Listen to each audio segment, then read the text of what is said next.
That's why she can't even cut her hair. इसलिए वो अपने बालों को भी नहीं काट सकती, Because she dishonors her husband. क्योंकि वो ऐसे करके अपने पति का अनादर करती है. Amen. And as a very strong statement in the message. आमीन. ये एक बहुत ही बड़ा तीव्र वाक्य है संदेश में. A prophet said he's got even a right to divorce her. नबी ने तो यहाँ तक ये कहा है कि उसके पास अधिकार है पूरा कि उसको तलाक दे दे. That's right. ये बात ठीक है To leave her.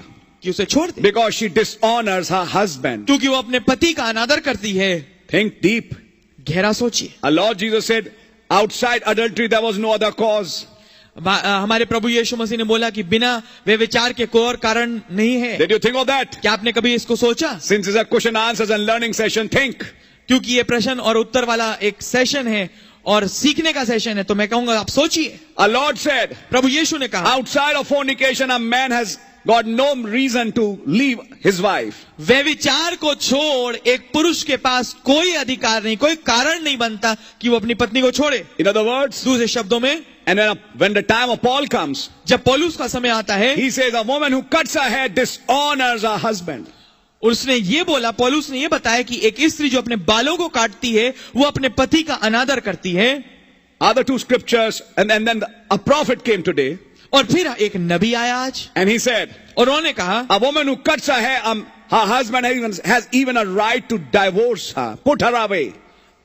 उन्होंने ये कहा कि अगर एक स्त्री अपने बाल काटती है तो उसके पति को पूरा अधिकार है कि वो यहाँ तक कि उसको छोड़ दे, उसको तलाक दे दे. Yeah, it's in the message. जी हाँ, ये संदेश में. Did you think on that quote? क्या आपने उस कोट के विषय में सोचा? Some people would say, कुछ लोग ये कहेंगे who support woman liberality. जो कि नारी सशक्तिकरण के विषय में बोलते हैं, They say, और वो ये कहते हैं, we already knew he's a false prophet. वो कहते हैं अरे हाँ, हम पहले से जानते थे कि ये एक झूठा नबी है. According to scripture, there's no grounds for a man to leave his wife except fornication. हाँ, संदेश के अनुसार कि कोई भी आधार नहीं बनता कि एक पुरुष अपनी पत्नी को छोड़े बिना इस व्यभिचार के. And Brother Branham has made a new rule. और भाई ब्रैनम ने एक नया रूल बना दिया. His own Branham's rule. ये उनका अपना ब्रैनम का रूल है. No, it is not Branham's rule. ये नहीं, ब्रैनम का कानून नहीं. It is in the word. ये वचन में है.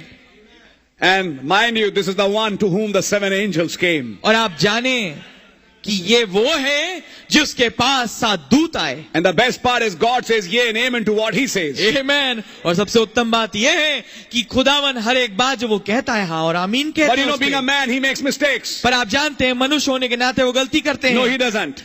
नहीं, वो नहीं करते. We are, as humans, we may say something here or there, but when you are talking about a doctrine, it's totally different. हाँ, इंसान होने के नाते हम कुछ बात ऐसे या वैसे कुछ कहीं कहीं जगह पे कह सकते हैं, पर जब शिक्षा की बात आए, नहीं, ऐसा नहीं है. There's no mistake in the doctrine, brother. शिक्षा में मेरे भाई कोई त्रुटि या गलती नहीं है. And he didn't say it once, he said it many times. उन्होंने एक दफा नहीं परंतु अधिकांश बहुतेरी दफा कहा है. Is what Brother Branham is saying an addition to what our Lord Jesus is saying? क्या भाई ब्रैनम जो कह रहे हैं एक कोई जोड़ा जाना है या अलग से मिलाया जाना है उस बात पे जो हमारे प्रभु यीशु ने कहा? You know what is dishonoring the husband? आप जानते हैं क्या है पति का अनादर? It's not an act of adultery, but it is a spirit of adultery already on that woman. आप पाएंगे, आप जानते हैं कि स्त्री का जो पति का अनादर है वो क्या है? वो एक्चुअल वास्तविकता में ये कोई काम नहीं है, क्रिया नहीं है वास्तविकता में व्यभिचार की, परंतु जो आत्मा ये काम करा रही है वो है व्यभिचार की आत्मा. अब पहले ही क्वेश्चन मैंने एक इंजन खोल दिया. yes. था शॉर्ट क्वेश्चन बन गया लॉन्ग. चलो खैर, whatever it is, let me go on as the Holy Spirit would lead me. Amen. Let me show you that spirit, please, and you will understand it when he talks about the 7 visions. आइए मैं आपको आत्मा समझाऊं, और जब वो बात करते हैं उन 7 दर्शनों के बारे में. If you remember how that vision started with Mussolini and ended up with America burning. आप जानते हैं कैसे वो चालू हुआ मुसोलिनी से वो दर्शन की श्रृंखला, और उसका आखिरी था कि अमेरिका जल रहा है. Listen carefully, I'm reading from the Church Ages book. ध्यानपूर्वक सुनिए, मैं चर्च एजेस की किताब से पढ़ रहा हूं. To answer your question of cutting the hair, it was not your question, but it got introduced here. जो कि आपका सवाल में से यहाँ पर बात निकल के आई है कि बाल काटने से संबंधित, मैं उसका जवाब दे रहा हूँ. The 5th vision had to do with the moral problem of our age. जो 5वां दर्शन है उसका संबंध है उस नैतिक समस्या से जो कि हमारे युग की है. Centering mostly around women. जो कि केंद्रित है स्त्री के इर्द गिर्द. Now, see how did the vision began? आप देखें कैसे दर्शन चालू हुआ. God showed me that women began to be out of their place. खुदा ने मुझे दिखाया कि स्त्री ने अपना स्थान छोड़ दिया. औरतों ने, women is plural here. औरतों ने अपना स्थान छोड़ दिया. With the granting of the vote. जब उन्हें मत अधिकार दिया गया. That's right. ये बात ठीक है. God showed me, Brother Branham said. खुदा ने, भाई ब्रैनम ने कहा, खुदा ने मुझे ये दिखाया that they started getting out of their place. कि उन्होंने अपने जगह को, अपने स्थान को छोड़ना चालू कर Follow दिया. the line, how they got out of the way. देखिए कि उस पंक्ति को, उस लाइन को कैसे वो अपने स्थान से बाहर निकली. उस रास्ते को देखिए. उस रास्ते को देखिए. Then they cut off their hair. तब उन्होंने अपने बाल काटे. Which signified जो ये दर्शाता है that they were no longer under the authority of a man, कि वो अब आगे को किसी आदमी की अधिकार के नीचे नहीं है, but insisted on either equal rights or in most cases more than equal rights. परंतु वो दावा भर रही हैं, दम भर रही हैं इस बात पे कि या तो उन्हें एक बराबर के अधिकार मिले, या अगर कुछ मामले हैं खास उनमें यहां तक कि बराबर से बढ़कर अधिकार मिले. You see, what cutting hair leads to? आप पाएंगे जो बाल काटना है वो किस दिशा में ले जाता है. What is that spirit behind cutting the hair? वो आत्मा क्या है उस बाल काटने के पीछे. And where did it lead the women to? और इसने स्त्रियों की अगुवाई कहां तक करी.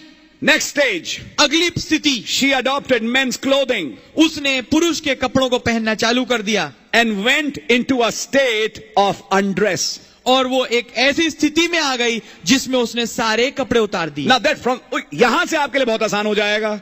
From this point it's very easy for you. अब इस बात से ये बात बड़ी आसान हो जाएगी. When she went into a state of undress, जब वो एक ऐसी बिना कपड़े पहने की स्थिति में आ गई, from there you understand a prophet preaching and knoweth it not. अब वहां से आप समझेंगे हमारे नबी प्रचार करते हैं और नहीं जानते. She might be totally pure, हो सकता है वो बिल्कुल पाक हो, but a man who looks after her and lusts on her, परंतु जब एक पुरुष उसकी ओर देखता है और गलत निगाह से देखता है, he has committed adultery with her already in his heart. उसने पहले से अपने हृदय में एक व्यभिचार कर लिया उसके साथ. And she is guilty of committing adultery. और वो भी दोषी है उस व्यभिचार में. You know the message. आप संदेश जानते हैं. But what did she do before that state of undress? परंतु उसने उस कपड़े उतारे जाने की स्थिति से पहले क्या किया. She cut off her hair. उसने अपने बाल काटे थे. Now you know the message. अब आप संदेश को जानते हैं. That same spirit which made her undress and project her body to the other people was the same spirit that made her cut her hair initially.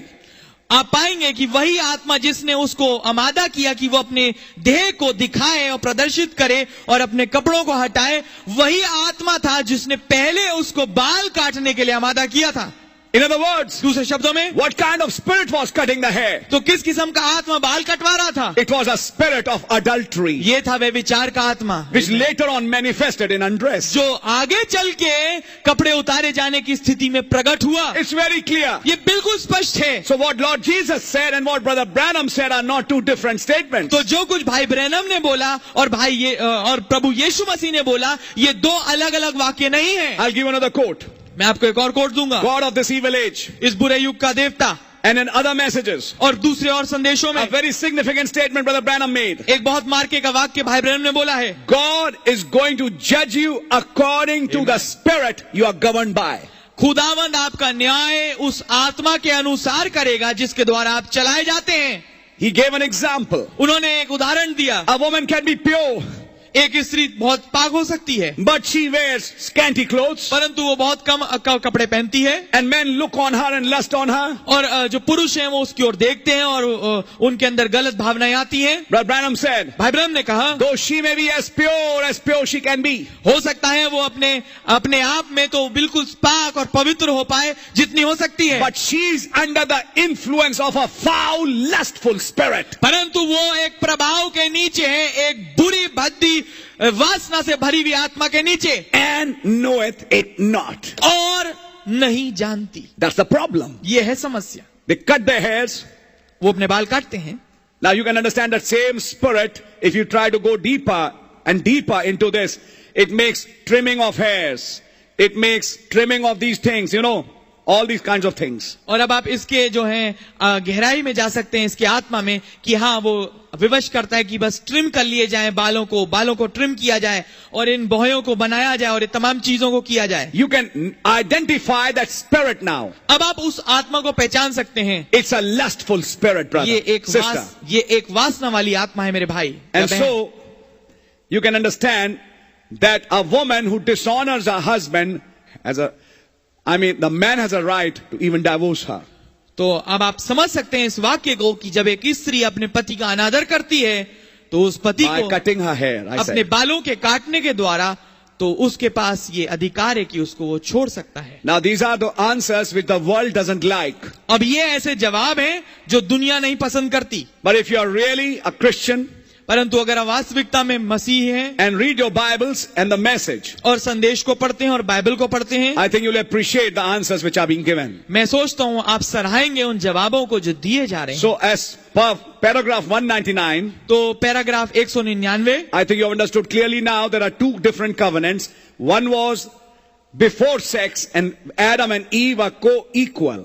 और आप समझ पाएंगे कि अब दो अलग वाचा हैं. एक तो वो था कि जो कि सेक्स से पहले था, जब आदम और हव्वा समतुल्य थे. In works, in power, in deeds. कामों में, सामर्थ्य में, क्रियाओं में.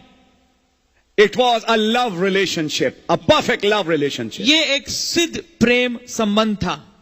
But when sin came, परंतु तब पाप आया. it came into a lustful spirit. ये एक वासना से भरी हुई आत्मा में आ गया. Then came physical love.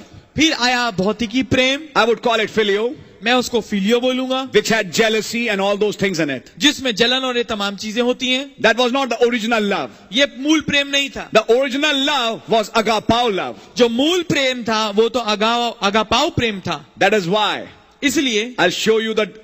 See, everything is hidden in Revelations. आप पाएंगे हर एक चीज जो है प्रकाशित वाक्य में छुपी हुई है. I mean, there's a revelation behind things. मेरा मतलब है कि हर एक चीज के पीछे एक प्रकाशन है. When woman had sinned in the morning, you know the message. आप संदेश जानते हैं, जब स्त्री ने गुनाह किया सुबह, She was no more under agapao love. अब वो आगे को अब अगापाओ प्रेम के नीचे नहीं थी. She had in fact fallen to eros. वो यहाँ तक की स्थिति तक गिर गई थी जो कि इरोज कहेंगे. And after eros, she came and presented the fruit to her husband in filio. और इरोज के बाद उसने अपने आके पति के सामने उस फल को पेश किया फिलियो प्रेम में. I'm showing you the woman. मैं आपको स्त्री को दिखा रहा हूं. In the morning it was eros. सुबह इरोज था. In the afternoon she presented filio.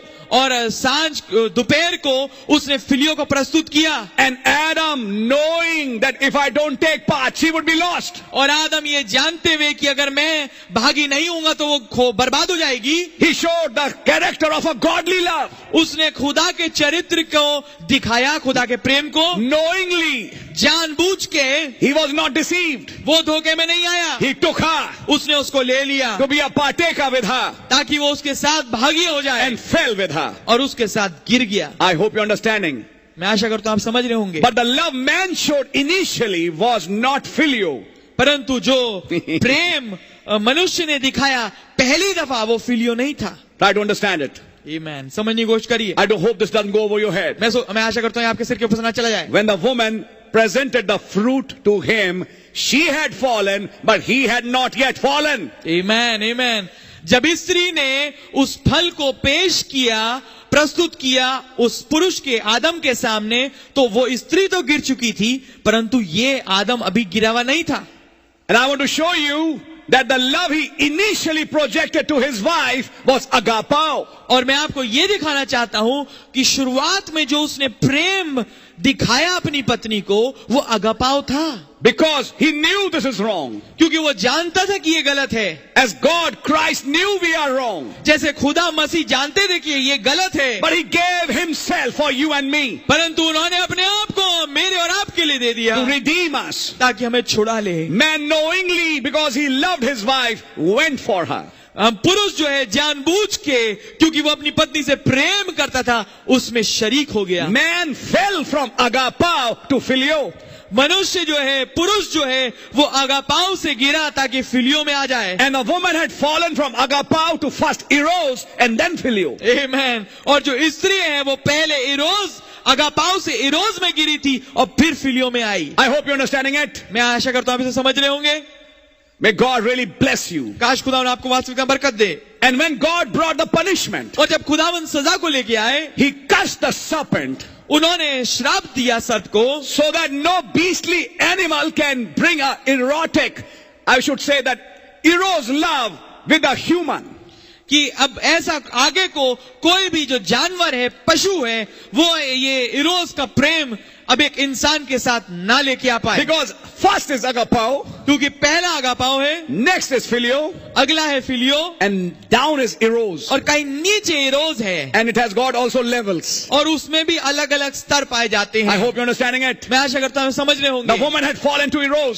जो स्त्री है वो इरोज की स्थिति पे आ गई थी, And that's why God changed that beast. और इसलिए खुदा ने उस जानवर को, उस पशु को बदल दिया बिल्कुल। Because God knew क्योंकि खुदा जानते थे if she has done it once, she will do it the next time. अगर उसने, इस स्त्री ने पहले एक दफा इस काम को कर लिया है, तो हो सकता है अगली दफा भी कर ले। हो सकता है नहीं, वो मतलब- करेगी ब्रदर।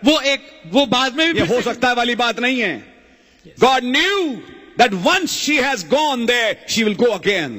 खुदावन ये जानते थे कि एक दफा वो गिर गई और वहां चली गई तो फिर से जाएगी। So God changed the species of that serpent. तो खुदावन ने जो है उस सर्प की पूरी योनि को बदल दिया। And God said, और खुदा ने कहा, I will put, you will not put it, you don't want to actually, but it is me who will put that enmity between the woman and the serpent.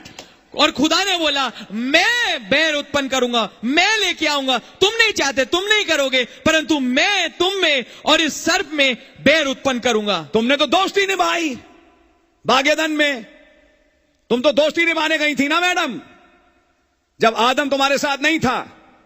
लेकिन ये मैं खुदा हूं जो इस दोस्ती को खत्म करूंगा और इस दोस्ती को कन्वर्ट करूंगा बैर में।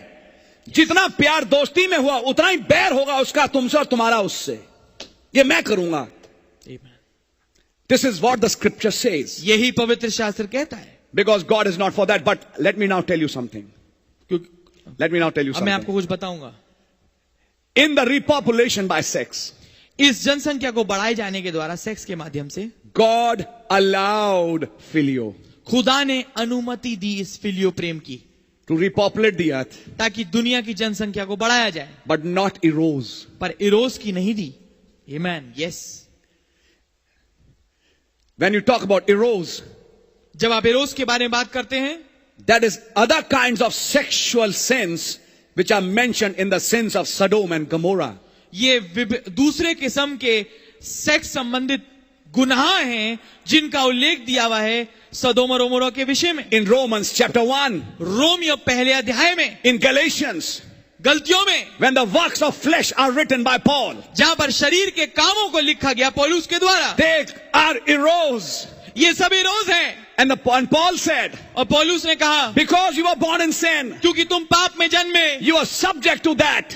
तुम इसके अधीन हो। So, but God, rich in mercy, परंतु खुदा जो दया में धनी है, when you were born in sin, जब तुम पाप में जन्मे थे, He projected His agapao उसने अपने अगापाओ प्रेम को दिखाया to work His redemption, ताकि अपने छुटकारे को काम करे, to take you out of eros and even now fill you back to agapao. ताकि तुम्हें इरोस से खींच के फिर लेके आए और यहाँ तक कि फिलियो से वापस अगापाओ में। I hope you're understanding that. मैं आशा करता हूँ आप समझ रहे होंगे।